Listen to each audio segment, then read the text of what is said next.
एक बार की बात है। एक छोटे से शहर में विजय नाम का एक युवक रहता था। वो बहुत ही आलसी था और अपने ज़रूरी कामों को हमेशा टालता रहता था। इसके कारण वो अपनी पढ़ाई में अच्छा स्कोर नहीं कर पा रहा था। उसके परिवार वाले उससे हमेशा कहते थे, बेटा, समय का मूल्य समझो। जो समय अभी तुम बर्बाद कर रहे हो वो कभी वापस नहीं आएगा। लेकिन वो हमेशा उनकी बातों को नज़रअंदाज कर देता था। वो सोचता, अभी तो बहुत समय है, बाद में कर लूंगा। वो पढ़ाई करने के लिए शहर गया, लेकिन उसकी आदतें नहीं बदली। वो अपना पूरा दिन दोस्तों के साथ मस्ती करता और रील्स स्क्रॉल करता रहता। विजय के शहर में एक बुजुर्ग आदमी रहता था जो बहुत ही बुद्धिमान और ईमानदार था। एक दिन विजय ने तय किया कि वो उस बुजुर्ग आदमी से मिलेगा ताकि वो कुछ सीख सके। विजय उस बुजुर्ग आदमी के पास गया। वो बुजुर्ग आदमी पेड़ के नीचे बैठकर मेडिटेशन कर रहा था। विजय ने उसे नमस्कार किया और कहा, मेरी मदद कीजिए। मैं जिंदगी में विफल हो रहा हूं। हर बार मेरे दोस्त मुझसे आगे निकल जाते हैं, लेकिन मैं हमेशा पीछे रह जाता हूं। मुझे उन सब से अच्छा बनना है। मुझे बताइए कि मैं ये कैसे कर सकता हूं। बुजुर्ग आदमी ने कहा, बेटा, तुम संघर्ष झेल रहे हो क्योंकि तुम अपने कामों को हमेशा टालते रहते हो और समय की कदर नहीं करते। मैं तुम्हें एक कहानी सुनाता हूं जिससे तुम समय के मूल्य को समझ सकोगे। फिर बुजुर्ग आदमी ने कहानी शुरू की। एक बार की बात है, एक राजा था जो बहुत दयालु था। वो अपनी जनता से बहुत प्यार करता था और उनकी मदद किया करता था। एक दिन उसे एक व्यक्ति मिला जो बहुत ही आलसी और गरीब था। उसके पास ना तो पैसे थे, ना ही नौकरी और ना ही इज्जत। वो हमेशा अपनी परेशानियों का दोष दूसरों को देता था। राजा ने उस व्यक्ति से उसकी जिंदगी और उसकी परेशानियों के बारे में पूछा। उस व्यक्ति ने कहा, पता नहीं लोग मेरे बारे में ऐसा क्यों कहते हैं कि मैं कुछ नहीं कर सकता। जब भी मैं किसी नौकरी की तलाश में जाता हूं, सब मुझे मना कर देते हैं। राजा को उस व्यक्ति के लिए बुरा लगा। राजा ने कहा, एक सौदा करते हैं।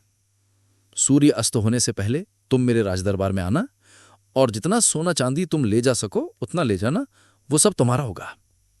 आदमी बहुत खुश हो गया और राजा को धन्यवाद कहा। वो अपने घर की ओर दौड़ा और उसने अपनी पत्नी को सब कुछ बताया। उसकी पत्नी भी बहुत खुश हुई और कहा, जाओ और जल्दी से सोना चांदी ले आओ।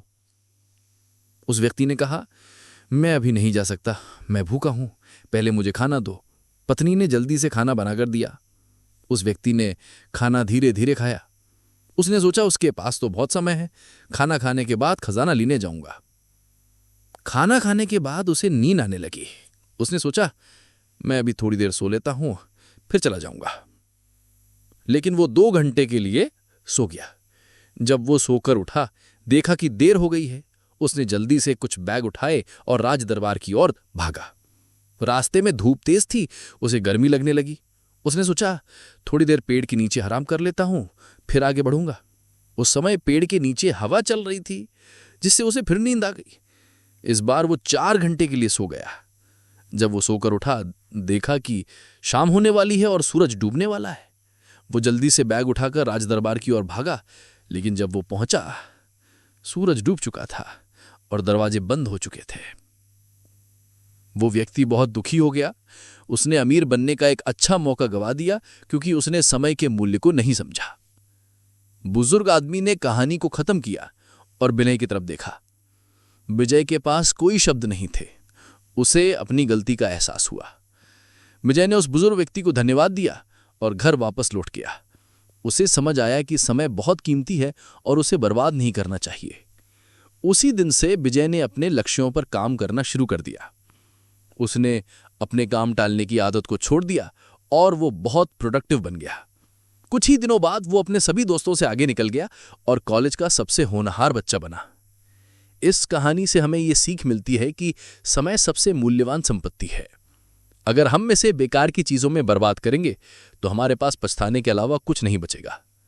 हर अवसर का सही समय पर लाभ उठाना चाहिए, क्योंकि खोया हुआ समय कभी वापस नहीं आता। इसलिए आज से ही अपने समय का सदुपयोग करें और अपने लक्ष्यों पर केंद्रित रहें। दोस्तों, अगर आपको ये कहानी पसंद आई हो तो कृपया इसे लाइक करें और अपने दोस्तों के साथ शेयर करें। अगर आप ऐसी ही और प्रेरक कहानियों को सुनना चाहते हैं तो हमारे चैनल को सब्सक्राइब करें और बेल आइकन दबाना ना भूलें, ताकि हमारी नई कहानियां आप तक सबसे पहले पहुंच सके।